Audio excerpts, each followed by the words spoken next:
Buonasera, da Sicilia 24, i titoli del telegiornale. Incidente per 3 aerei delle Frecce Tricolori sul cielo di Pantelleria, ha portato in ospedale un pilota ferito, ancora da chiarire la dinamica. Pedopornografia online, 3 arresti, 5 denunce tra Catania, Siracusa e Ragusa, sequestrati migliaia di file illegali. La strage di Monreale, investigatori a caccia di altri 2 componenti del branco che ha sparato. Samuel Acquisto, uno dei 2 arrestati, non risponde al giudice durante l'udienza di convalida del fermo. Un anno fa la morte di 5 operai nell'impianto fognario di Casteldaccia. Durante la commemorazione la rabbia del figlio di una delle vittime, dice qualcuno doveva dirigere e sorvegliare. Il PD siciliano alla resa dei conti in vista del congresso regionale, non passa l'idea di una candidatura di sintesi. Il presidente del gruppo parlamentare Cracolici si ritira. Taormina ha varato un piano di sicurezza per gli interventi su via Garipoli. Il 18 maggio saranno fatti brillare i massi pericolanti. Playoff di Serie C, domani al Massimino arriva il Potenza, atteso un ennesimo tutto esaurito dal Montestoppa, pronti a sostituire l'infortunato Lunetta.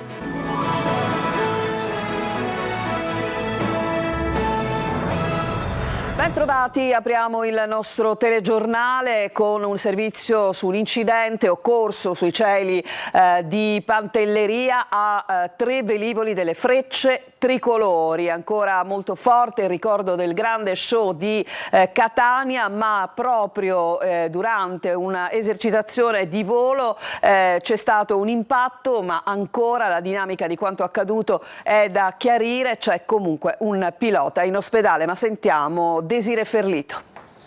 Collisione in volo a Pantelleria tra gli aerei delle Frecce Tricolori durante un volo di addestramento. La tragedia sfiorata a pochi giorni dall'emozionante spettacolo dell'aeronautica militare a Catania. In questo video, realizzato da Roberta Monopoli, si vedono le 10 frecce tricolori salire in verticale per poi separarsi in 2 gruppi. In quello di destra uno dei jet ne tocca un altro con un'ala e quest'ultimo sembra toccarne un'altra ancora. Gli aerei non precipitano grazie alla destrezza dei piloti che riescono a riportarli a terra senza gravi conseguenze. Uno degli aerei è finito fuori pista, mentre un altro ha concluso la sua corsa vicino a un costone di roccia. Per uno dei piloti trasportati in ospedale forse la sospetta frattura alle gambe. Non è ancora chiaro se l'incidente sia dovuto a un bird strike o se 2 velivoli si siano toccati in volo e uno di questi, il terzo gregario destro della formazione, sia caduto al suolo. Siamo vicini all'aeronautica per quanto successo e dispiaciuti per l'incidente che si è verificato. Doveva essere una giornata di festa per Pantelleria. Il commento del sindaco Fabrizio D'Ancona.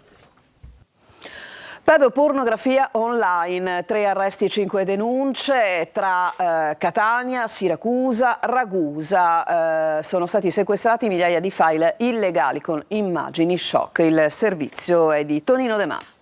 Ancora immagini shock, ancora protagonisti minori sfruttati sessualmente e poi finiti in rete nello sterminato mondo del web. Un catanese, un siracusano ed un ragusano di età compresa tra i 40 e i 60 anni, impiegati, sono stati arrestati dalla polizia postale di Catania in flagranza di reato perché trovati in possesso di un ingente quantitativo di materiale pedopornografico. Sequestrati anche numerosi dispositivi informatici contenenti migliaia di file illegali. L'indagine è stata avviata dal Centro Nazionale per il Contrasto alla pedopornografia online della Polizia Postale grazie alla preziosa collaborazione dell'organizzazione Child Rescue Coalition, che ha utilizzato avanzati sistemi per geolocalizzare in Sicilia alcuni utilizzatori degli account. Agli arrestati abbiamo rinvenuto nel corso delle perquisizioni disposte dalla Procura distrettuale una quantità molto ingente, migliaia di file pedopornografici, per cui si è determinati sull'arresto in flagranza. Sono persone di varia estrazione sociale. Si può tracciare un identikit? Beh, è estremamente difficile perché ormai le statistiche, le attività che abbiamo compiuto negli anni ci fanno ritenere che è un profilo assolutamente trasversale, sia come estrazione sociale, sia nel lato culturale, sia l'età. L'età in genere è andata dall'età poco più che maggiorenne sino ai 60-70 anni di età. Cosa rischiano i soggetti in questione? Ma per la detenzione si va fino a un massimo di 3 anni, per la divulgazione, che è reato contestato in questo caso, si arriva a 5 anni. Gli arresti sono stati già convalidati dai GIP di Catania, Siracusa e Ragusa. Ad Agrigento la scuola sceglie di non dimenticare studenti e docenti in ricordo di Alice, la 17enne che nel 2017 si tolse la vita gettandosi dalla rupe Atenea dopo aver subito una violenza sessuale di gruppo. Sentiamo Davide Sardo. Ad Agrigento, 8 anni dopo la tragedia, il nome di Alice continua a interrogare, a scuotere, a chiedere giustizia. Aveva solo 17 anni quando il 18 maggio del 2017 decise di farla finita lanciandosi nel vuoto dalla rupe Atenea dopo aver subito una violenza sessuale di gruppo e la diffusione di video pedopornografici. Dietro quel gesto estremo, un dolore profondo e inascoltato che oggi trova voce tra i banchi della scuola Federico II del villaggio Mosè. In ricordo di Alice, una giornata di memoria, ma anche di consapevolezza e denuncia per dire no al silenzio, all'omertà, alla solitudine che può uccidere. Questa legge del 70 e 2024 sul cyberbullismo rappresenta veramente una pietra miliare, perché fa sì che le istituzioni scolastiche tutte e soprattutto gli enti di formazione tutte assieme in maniera sinergica possano collaborare affinché episodi del genere non si verifichino mai più. Sul fronte giudiziario in corso un processo per violenza sessuale di gruppo con minore, produzione e diffusione di materiale pedopornografico, reati che hanno segnato per sempre la giovane Alice. È salito a 2 il bilancio delle vittime dell'incidente stradale avvenuto nella tarda serata di ieri in via Due Obelischi a Catania. A scontrarsi, secondo una prima ricostruzione, sarebbero state 2 moto. Nell'impatto ha perso la vita un 64enne, mentre un 43enne che aveva riportato un grave trauma cranico è deceduto oggi all'ospedale Cannizzaro, dove era stato ricoverato d'urgenza. Sull'incidente indaga la polizia municipale. La strage di Monreale, gli investigatori al lavoro per cercare di individuare altri 2 appartenenti al branco che hanno partecipato alla sparatoria. Intanto Samuel Acquisto, uno degli arrestati, si è avvalso oggi della facoltà di non rispondere davanti al GIP. Sentiamo Marco Gullà. Si è avvalso della facoltà di non rispondere Samuel Acquisto, il 18enne palermitano dello Zen 2, fermato con l'accusa di concorso in strage per la sparatoria avvenuta la notte del 26 aprile a Monreale, in cui sono rimasti uccisi Salvo Turdo, Massimo Pirozzo e Andrea Miceli. Il giovane, detenuto in isolamento al carcere di Pagliarelli, stamattina è comparso davanti al GIP per l'udienza del fermo. Non ha risposto, ma ha riferito di non essere presente alla sparatoria e che i ragazzi palermitani sono stati aggrediti dai monrealesi. Acquisto ha detto di essere scappato e poi è ritornato quando ha sentito gli spari, ma ha negato assolutamente di aver incitato qualcuno a sparare sulla folla.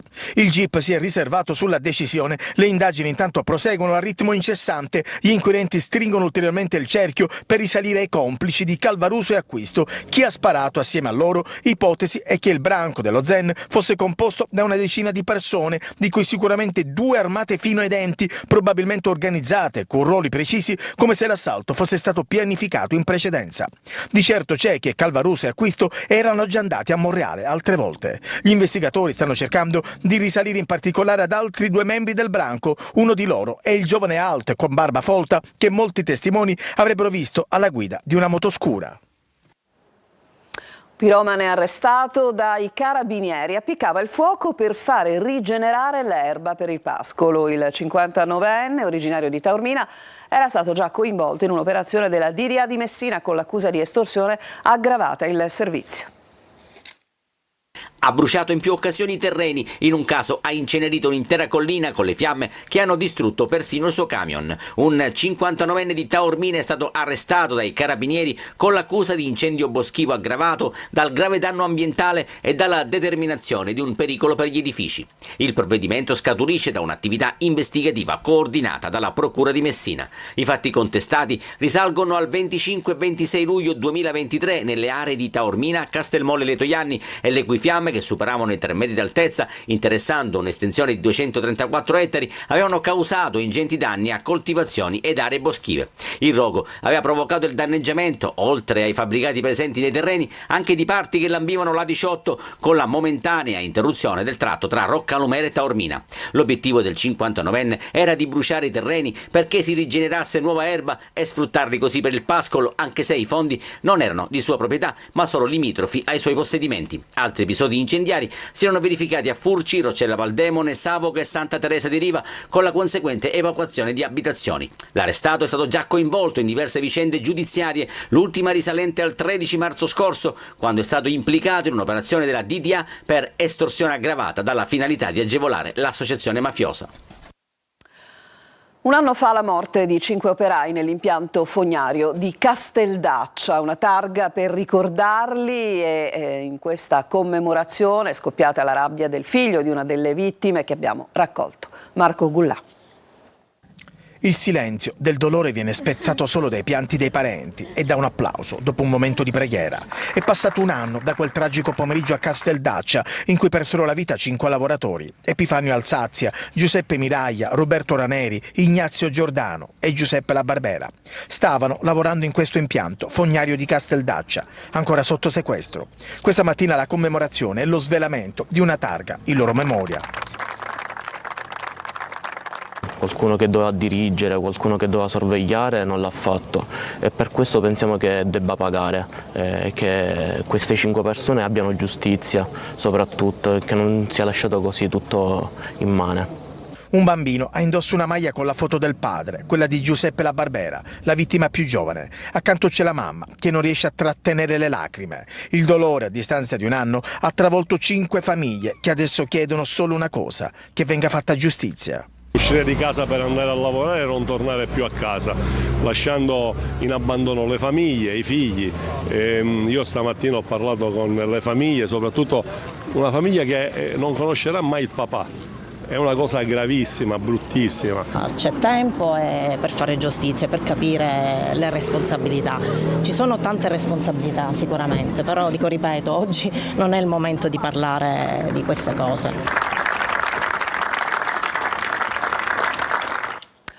La regione siciliana contribuirà con 300 milioni di euro al contratto di sviluppo per il rilancio dello stabilimento ST Microelectronics.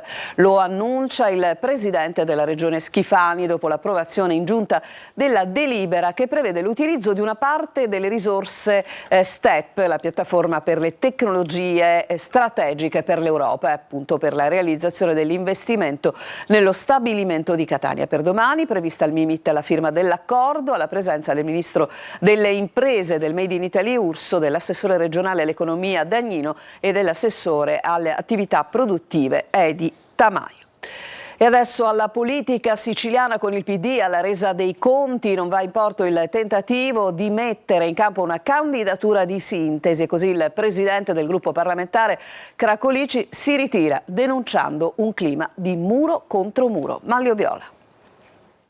Non accenna a placarsi lo scontro interno al PD in vista del congresso regionale, che si annuncia come una vera e propria resa dei conti. Ma nel lagone non scenderà il presidente della commissione regionale antimafia Antonello Cracolici, che nei giorni scorsi aveva offerto la propria candidatura, ma oggi la ritira, denunciando un silenzio assordante da parte della segreteria nazionale su quanto sta accadendo in Sicilia, dove le accuse pubbliche fra la segreteria e il gruppo PD sembrano aver travalicato il limite della critica politica interna. Vorrei ricordare che in tutti questi ultimi anni non c'è elezione che sia andata meglio della volta prima.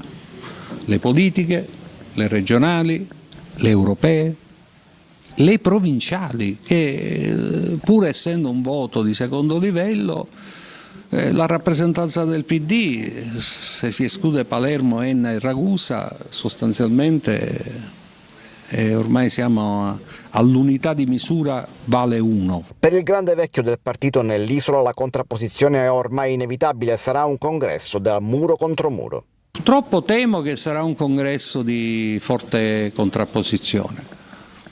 Io non so se sperare che ci sia ancora qualche segno di reminiscenza per determinare una valutazione diversa, però se non c'è stata fino ad oggi immagino che difficilmente si possa produrre negli ultimi 3 giorni. E sulle accuse del segretario Anthony Barbagallo al presidente del gruppo parlamentare, Cracolisci si limita a dirsi esterrefatto e lo invita, se è a conoscenza di reati, a denunciarli, mostrando sicurezza sulla gestione del gruppo da parte del presidente Catanzaro e in generale sull'attività parlamentare del PD. Ci fermiamo, c'è una pausa, tra poco ci occuperemo di un piano per la sicurezza varato oggi a Taormina. A tra poco.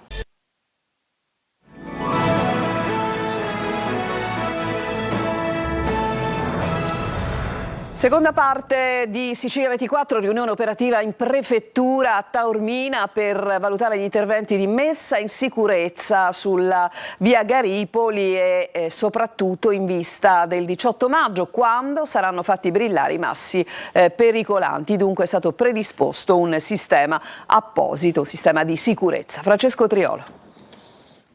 Un piano operativo per l'operazione forse più importante da quando è stata chiusa via Garipoli a Taormina per consentire i lavori di messa in sicurezza del costone roccioso. Domenica 18 maggio è programmato l'intervento per far brillare i massi che pendono sulla strada di collegamento tra Spisone o svincolo dell'autostrada del centro città.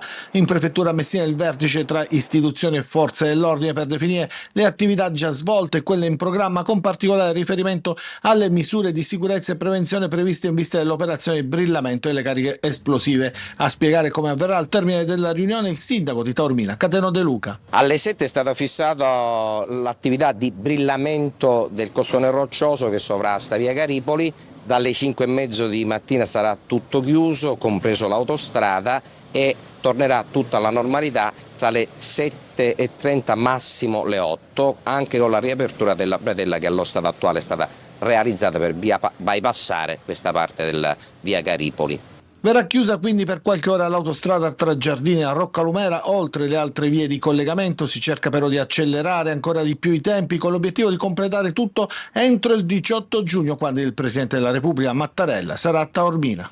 Noi stiamo lavorando velocemente, anche rispetto al cronoprogramma siamo in anticipo, e il nostro obiettivo è quello di aprire al più presto possibile. C'è un appuntamento all'orizzonte che è il 18 di giugno, che verrà il Presidente Mattarella. È ovvio che si sta lavorando per arrivare a quell'appuntamento con la situazione anche definita.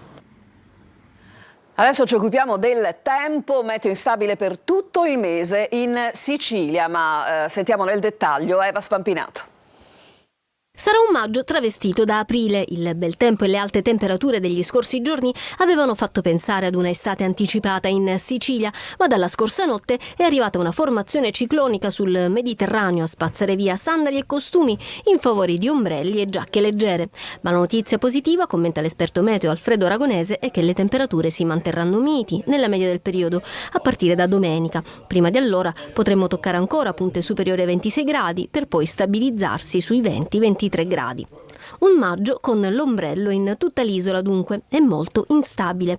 Alle schiarite possono seguire rapidi annuvolamenti anche a carattere temporalesco, spiega ancora Aragonese, con tuoni, fulmini e pioggia mista a sabbia del deserto. Domani la giornata sarà migliore, ma da venerdì potrebbe esserci un altro passaggio turbolento dovuto allo scontro di aria calda di origine africana.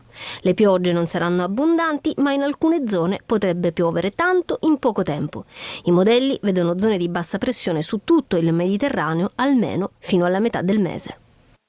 Ancora una pausa, poi ci occuperemo del Catania che domani sarà al Massimino per giocare contro il Potenza nel secondo turno dei play-off.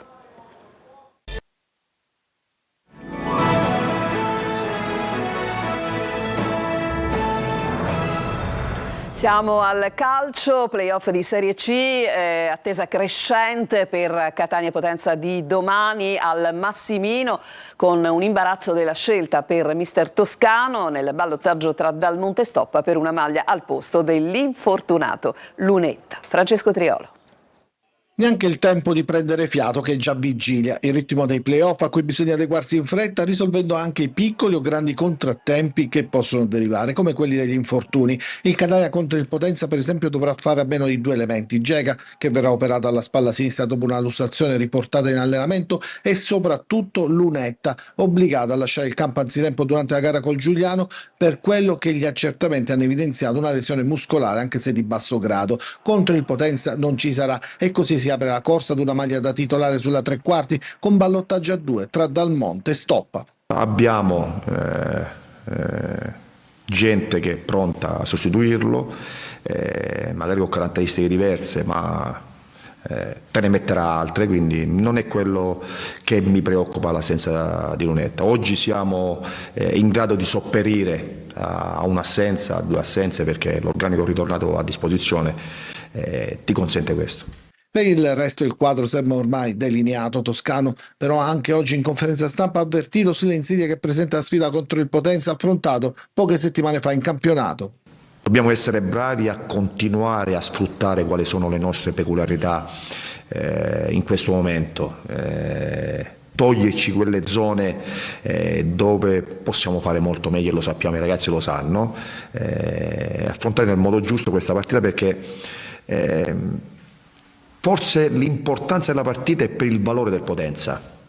Superare questo ostacolo contro una squadra che ti sollecita dal punto di vista mentale, soprattutto in un turno infrasettimanale così ravvicinato, per me è uno step importante da superare. Mentalità quindi, e poi gioca l'11 migliore, perché l'obiettivo è superare il turno, concetti chiari, quelli del tecnico. Con questo servizio si chiude questa edizione di Sicilia 24. Grazie per l'attenzione a tutti voi, una buona serata.